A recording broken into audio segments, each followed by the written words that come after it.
want to give a big shout out to RHOX for helping us out with this lift kit and these wheels and tires. It's going to be a beautiful package.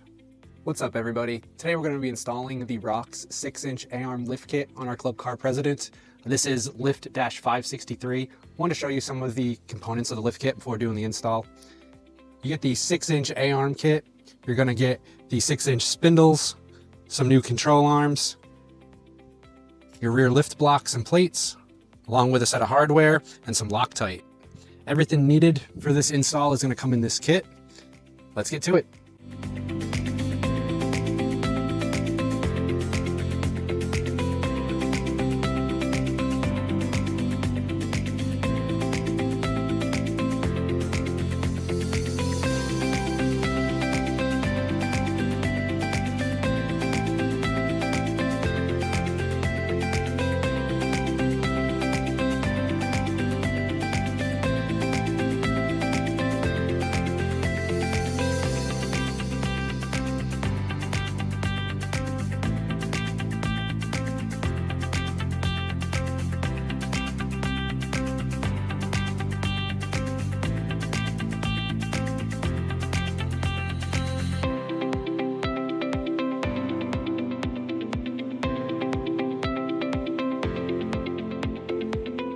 So once you got your original front end disassembled, we're going to start with the control arms.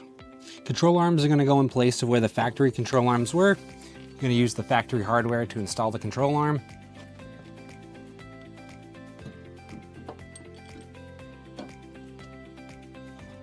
Can be a tight fit getting these new ones in. The bushings are a little tight.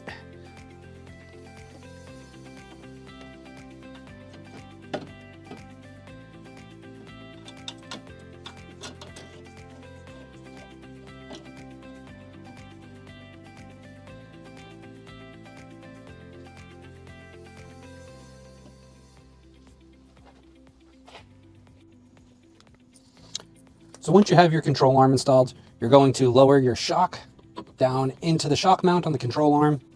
You're going to use the supplied M8x50 bolt along with 2 flat washers and a nylon locking nut.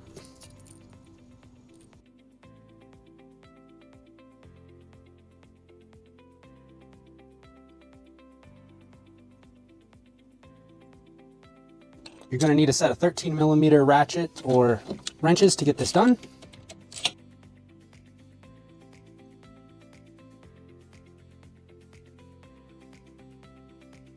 Once you have it tightened down, you can move on to the driver's side.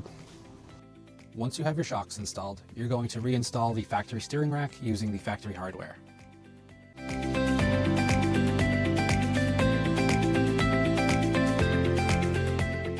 Once the steering rack is installed, you can move on to the suspension. You're going to use the provided M10x45 hex bolts along with the 4 flat washers. You're going to use a dab of Loctite on each of the bolts. We're also going to use the original leaf spring clamp. I find it's easier to use a jack to help hold this up in place since it is pretty heavy.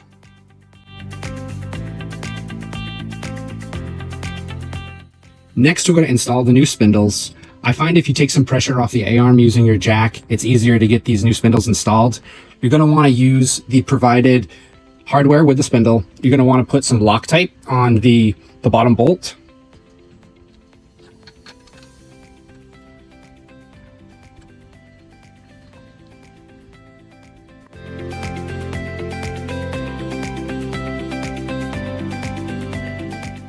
Once you have your spindle installed and tightened down, you can move on to the wheel hubs. You can reinstall your existing wheel hubs. I find if you grease the spindle, you can go on a little easier, and it's also good practice to keep everything lubed up. It can be pretty tight sometimes to get on. Once you got the hub on, you'll be able to put on your new rims.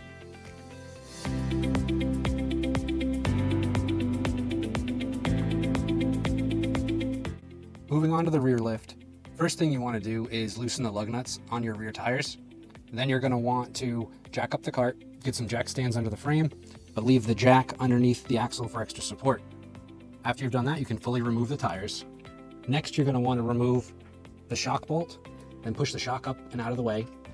After that, you can remove the U-bolts that go over the axle. Then you're going to start taking out the bolts that hold in the leaf spring. In the front here, you'll see the brake cable is connected to it. You just want to push that up and out of the way and retain all the hardware.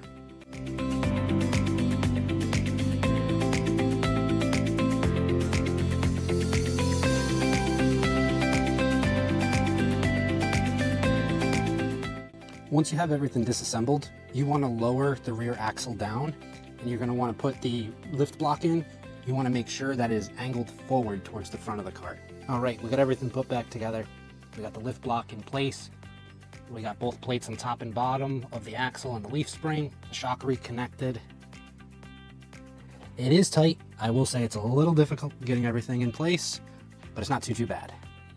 The last bit of the install is going to be setting your toe and your camber. To set your toe, you're going to be adjusting the steering rack on the cart, and to adjust the camber, you're going to be adjusting these jam nuts on the top and bottom of the spindle. You want to have a slight bit of positive camber. Well, hope this install was helpful, guys. Take care.